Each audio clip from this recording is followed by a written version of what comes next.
ఓం నమః శివాయ. ఓం నమో నారాయణాయ. ఓం కర్మ నివారణ నరదృష్టి నివారణ కాళభైరవాయ నమో నమః. ఓం కాళకాలాయ విద్మహే కాళాతీతాయ ధీమహి తన్నో కాళభైరవ ప్రచోదయాతు. హరి ఓం. మా ఛానల్కి స్వాగతం. చూస్తున్న వీక్షకులకు ప్రేక్షకులకు ప్రియ కాళభైరవ భగవద్బంధులకి స్వాగతం పలుకుతూ మమ్మల్ని ఎంతగానో ఆదరిస్తూ ఉండబడినటువంటి ప్రియ సోదర సోదరీమణులకు, జ్యోతిష్ అభిమానులకు, సనాతన ధర్మ సంరక్షకులకి అందరికన్నా ముందుగా శ్రీ మహాశివరాత్రి పండుగ శుభాకాంక్షలు. అంటే మన పెద్దవారు చెప్తుంటారు, ఏ రోజు మనం ఉపవాసం ఉండినా ఉండకపోయినా జన్మకో శివరాత్రి అంటూ ఉంటారు. కనుక అలాంటి మహాశివరాత్రి రోజున మహాదేవుడి యొక్క స్మరణ, ధ్యానము, అభిషేకము, అర్చన, దర్శనము, మహాదేవుడికి జలాభిషేకము, మహాదేవుడి యొక్క చంద్ర బిల్వదలము, ఏ కార్యక్రమాన్ని చేసినా తెలిసి ఓం నమః శివాయ అన్న, తెలియక ఓం నమః శివాయ అన్న పరమేశ్వరుడి యొక్క కృప కటాక్ష వీక్షణలు మన అందరిపైన ఉండాలని మనం కూడా మనసారా కోరుకుందాం. కలియుగ కాలంలో కష్టాలను, నరదృష్టిని, శత్రు ప్రభావాలను కలిగించేటువంటి అనేక దుష్టగ్రహాలు ప్రవహిస్తూ ఉంటాయి మన అందరిపైనను కూడా. మనల్ని రక్షించే కాళభైరవుడు మన చెంతగా ఉండగా మనకేల చింత? కనుక ఈ మాఘమాసంలో సంపూర్ణమైనటువంటి అసితాంగ కాళభైరవ స్వామికి స్మరణ చేత బ్రహ్మ మనకి ఏదైతే లలాట స్థానంలో రాశాడో వాటిని సంపూర్ణంగా కష్టాలను తొలగించుకొని ఐశ్వర్యప్రదాతమైనటువంటి సువర్ణ అధ్యాయానికి స్వాగతం పలకాలని మనం కూడా మనసారా కోరుకుందాం. 1వ తారీఖు 2వ నెల 2026 నుండి 28/2/2026 వరకు పుట్టినటువంటి వారందరికీ కూడా ముందస్తుగా జన్మదిన శుభాకాంక్షలు. గతంలో వివాహం చేసుకున్న వారికి వివాహ వార్షికోత్సవ శుభాకాంక్షలు. ద్వాదశ రాశుల్లో గ్రహ గమనాలు వీక్షింపచేద్దాం. మిథున రాశిలో దేవగురు బృహస్పతి సంచార స్థితి, సింహరాశిలో కేతు సంచార స్థితి, విశేషంగా మకర రాశిలో చతుర్గ్రహ సంచార స్థితి ఎన్నడూ లేని విధంగా కనీ విని ఎరుగని రీతిలో మకర రాశిలో చతుర్గ్రహ సంచార స్థితి ఈ మహాశివరాత్రి సందర్భంగా మాస ప్రారంభంలో జరుగుతుందని చెప్పి గమనించాలి. ఆత్మకారకుడు రవి, రుణరోగ శత్రుకారకుడు కుజుడు, బుద్ధికారకుడు బుధుడు, కలత్రతకారకుడు శుక్రుడు మకర రాశిలో సంచార స్థితి. రవి బుధులు కలిసి ఉండడం వలన బుధాదిత్య రాజయోగము అని చెప్పి జ్యోతిష్య శాస్త్రం మనకు బోధిస్తుంది. కుంభరాశిలో రాహు సంచార స్థితి, మీనరాశిలో శని సంచార స్థితితో ద్వాదశ రాశుల్లో గ్రహ గమనాలు ఈ విధంగా ఉన్నాయి. వృశ్చిక రాశి వారికి విశేషంగా మాఘ పూర్ణిమ రవి పుషార్క యోగ సందర్భంగా, మహాశివరాత్రి సందర్భంగా గ్రహస్థితి అనుకూలంగా లేనప్పుడు గ్రహ ఐశ్వర్యాన్ని పొందడం, ఒకవైపు నరదృష్టిని, శత్రు ప్రభావాలని, అంతర్గతమైన శత్రువులని, బహిర్ముఖంగా ఉండబడిన రుణరోగ శత్రువులను తొలగించుకొని ఐశ్వర్యం ఎలా పొందాలో ఈ వీడియోలో సవివరంగా సంపూర్ణంగా తెలుసుకుందాం. వృశ్చిక రాశిలో ఏ నక్షత్రాలు వస్తాయి అనగా విశాఖ నక్షత్రంలోని చివరి పాదమైన 4వ పాదము, అనురాధ నక్షత్రంలోని 4 పాదాలు, జ్యేష్ఠ నక్షత్రంలోని 4 పాదాలు కలిపితే వృశ్చిక రాశి. రాశాధిపతి కుజ భగవానుడు. గత అనేక సంవత్సరాలుగా లేనటువంటి కలయిక తృతీయ స్థానంలో మకర రాశిలో ఆత్మకారకుడు రవి, రాశాధిపతి కుజుడు, రుణరోగ శత్రుకారకుడు, బుద్ధికారకుడు బుధుడు, ఒకవైపు బుధాదిత్య యోగం ఉండినను కలత్రతకారకుడు శుక్రుడు కూడా అక్కడే సంచారం చేయడం వలన తల్లిదండ్రుల మాట శిరోధార్యము, అన్నదమ్ములతో చాలా సఖ్యత అవసరము, వీలైనంత వరకు గురువులతో ఆధ్యాత్మిక చింతనగా సత్ప్రవర్తనగా ఉండి తీరాలి. లేకపోతే స్థిరచరాస్తులు కరిగిపోతాయి, అప్పుల పాలయ్యే పరిస్థితి చాలా అధికంగా ఉంటుందని చెప్పి కూడా గమనించగలగాలి. అదే కాకుండా అర్ధాష్టమ రాహు శత్రువుల చేత మీరు ఇబ్బంది పడడం, ఏమి తేడా వచ్చినా ఆస్తులు అమ్ముకునే పరిస్థితి అధికంగా ఉంటుంది. ఎందుకనగా దీనివల్ల నిద్రలేని రాత్రులు గడుపుతారు. దీర్ఘకాలికమైన అనారోగ్యము, శత్రు ప్రమాదాలు, యంత్ర ఆయుధాలతో ఇబ్బందులు పొంచి ఉన్నాయి. కనుక కారాగార దోషాలను, శత్రు దోషాలను, నరదృశ్య దోషాలను, ఈతి బాధల్ని, విద్యార్థులకు విద్య ఏకాగ్రత కోల్పోవడం, ఉద్యోగస్తులకు ఉద్యోగం పోవడం, వ్యాపారస్తులకు సరైన సమయంలో వ్యాపారం చేయలేకపోవడం, రాజకీయ ధురంధరులకు వెన్నంట శత్రువులు ఉండేటువంటి పరిస్థితి ఉంటుంది. ఇలాంటి కాల సమయంలో మాఘ పూర్ణిమ సందర్భంగా, ఆదివారం సందర్భంగా ఆ తెల్ల జిల్లేడు వృక్షం దగ్గర ఆవ నూనెతో దీపం పెట్టడం, ఎర్రటి కొబ్బరికాయలో దీపాన్ని ఏర్పాటు చేయడం, వసతి అనుకూలం కలిగితే ఆ వేరు తీసుకుని వచ్చి సింధూరం పూసి ఒక లక్ష్మీ గణపతి హోమాన్ని చేసుకుని గృహంలో ఉంచుకోవడం వలన ఈ యొక్క రుణరోగ శత్రు దోషాలు, పిత్రాజీతాలు, వంశ పారంపర్యమైన స్థిరచరాస్తులను కాపాడుకుంటూ ఉన్నతమైన విలువలతో పొందుతూ రాబోయే 7 తరాల వారికి అదృష్టప్రాయమైన జీవితాన్ని ఇవ్వబోతారు అని చెప్పి గమనించగలగాలి. అదే కాకుండా విశేషంగా పంచమ స్థానంలో శని సంచార స్థితి ఉన్నప్పుడు వివాహమైన దంపతులకు శీఘ్రమే సత్సంతాన సాఫల్యత కలగాలన్నా, పిల్లలు విద్యాబుద్ధులు కలిగి ఉండాలన్నా, మీ యొక్క పిల్లలు ఉద్యోగంలో రాణించాలన్నా, ఐశ్వర్యప్రదమైన జీవితాన్ని పొందాలన్నా, మీ యొక్క గోత్రంలో, మీ యొక్క వంశంలో మీ కులదేవతల యొక్క ఆశీస్సులతో పాటి విశేషమైనటువంటి మహాదేవుడికి ఎర్రటి కుంకుమని కలిగినటువంటి ఎర్రటి జలంతో అభిషేకం చేయడం వలన సకల శత్రు దోషం తొలుగుతుందని చెప్పి కూడా గమనించగలరు.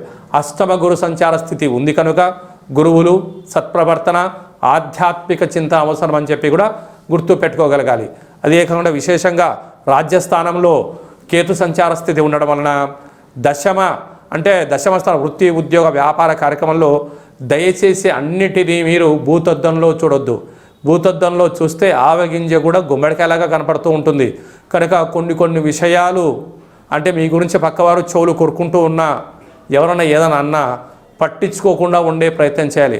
ప్రతి విషయాన్ని మీరు పరిగణలోకి తీసుకున్నారా, నిద్ర లేని రాత్రులు గడపడం, శత్రువులు పెరగడం, ఉద్యోగాన్ని పోగొట్టుకోవడం, వ్యాపారంలో ఒడిదుడుకులు, మీకు మీరే అంతర్గతమైన శత్రువు మీలో నిద్ర లేచి మానసిక క్షోభకు గురవుతారు. కనుక అనుమానం పెనుభూతం అనే పరిస్థితి ఉంటుంది. కనుక ఇలాంటి కాల సమయంలో వృశ్చిక రాశి వారికి ఓపిక, పట్టుదల, సహనము, దీక్ష. ఎలాంటి దీక్ష? మనం ఉపవాసం చేస్తూ ఉంటాం అంటే ఆహారం తినకపోవడమే దీక్ష కాదు. కొన్ని చూసినా చూడనట్టు ఉండాలి, కొన్ని విన్నా విననట్టు ఉండాలి, కొన్ని మాట్లాడాల్సిన అవసరం వచ్చినా కూడా మౌనంగా ఉండగలి. ఇదే పెద్ద దీక్ష. మన పెద్దవారు చెప్తూ ఉంటారు చూడండి, కొన్ని సందర్భాలలో గట్టిగా మాట్లాడతారు, కొన్ని సందర్భాల్లో పూర్తి మౌనంగా ఉంటారు. ఎందుకు వాళ్ళు అలా ఉన్నారో తెలియదు, కానీ పరిస్థితుల ప్రభావం చేత ఈ యొక్క సంకల్ప దీక్షనే విజయానికి శ్రీరామ రక్ష అని చెప్పి గమనించాలి. ఈ ఫిబ్రవరి మాసంలో మరియు మాఘమాసంలో ముఖ్యమైనటువంటి పండుగల గురించి క్లుప్తంగా, సవివరంగా, సంపూర్ణంగా మనం తెలుసుకుందాం.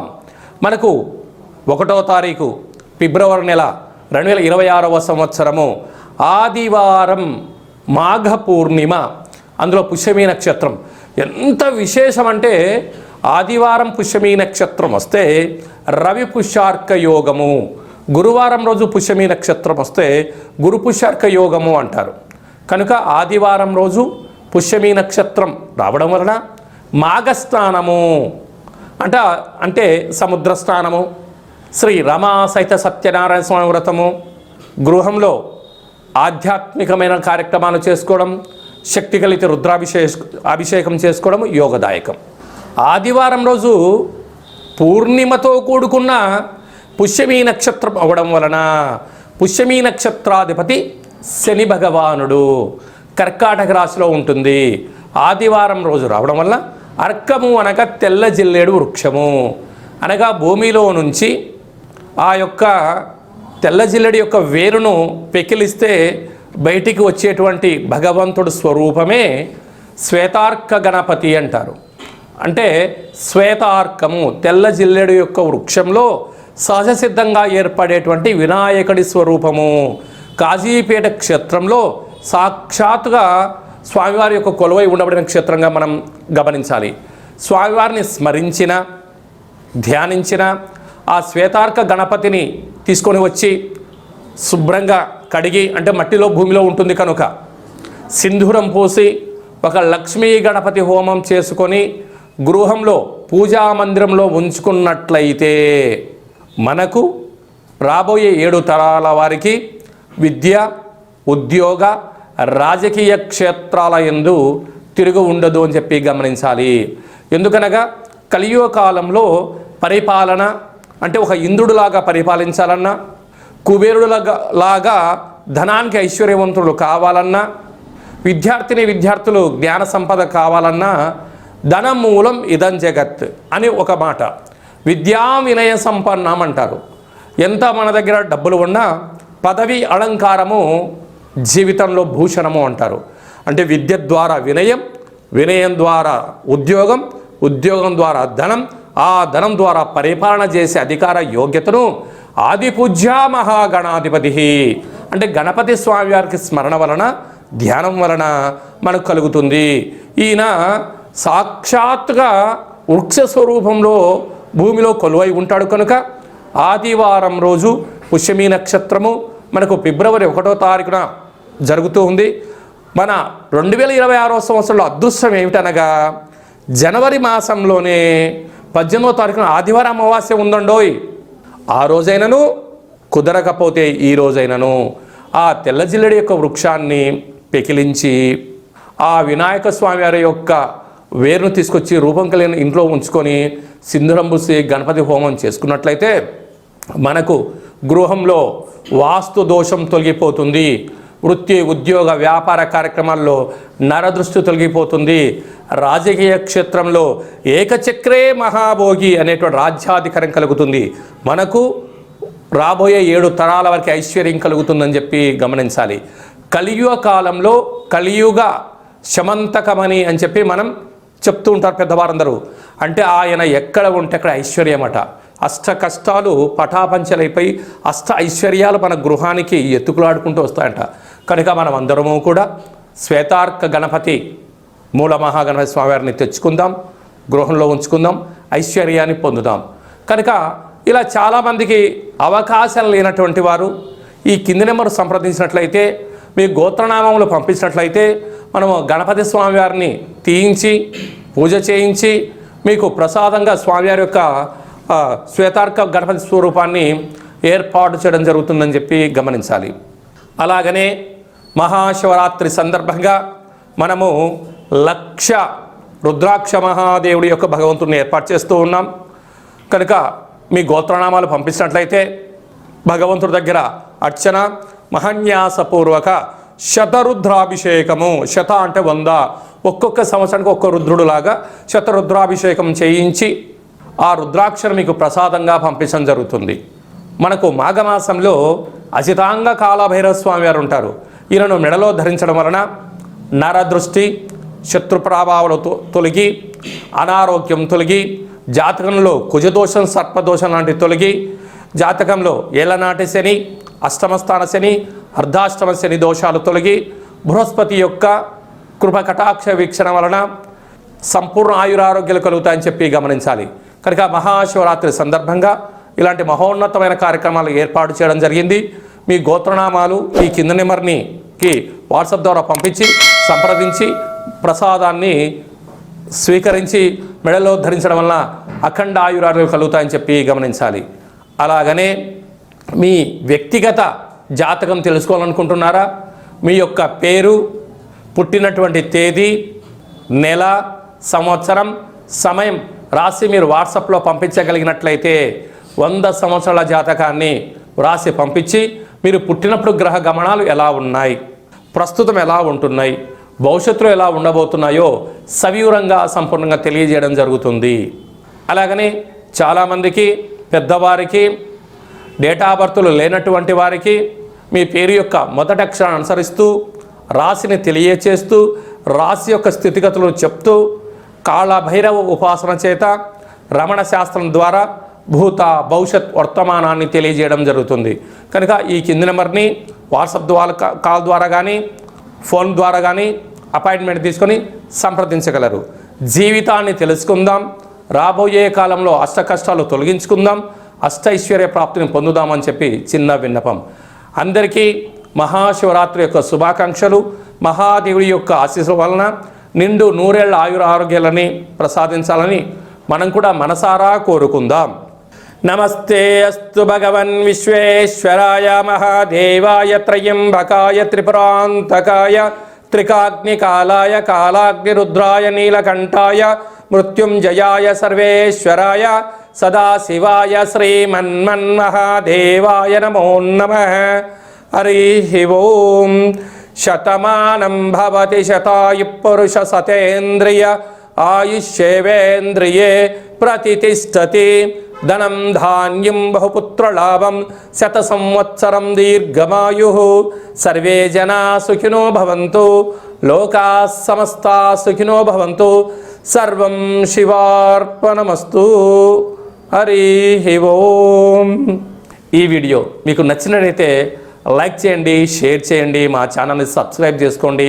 ఆధ్యాత్మికమైన భక్తి సమాచారాన్ని అందరికన్నా ముందుగా మీరు తెలుసుకోవాలి అనుకుంటున్నట్లయితే ఆల్ అనే బటన్ని టచ్ చేసి గంట బెల్లును కూడా టచ్ చేసి ఈ భక్తి సమాచారాన్ని భగవద్బంధువులకు, మిత్రులకు, స్నేహితులకు చేరవేసి హిందూ ధర్మాన్ని కాపాడండి.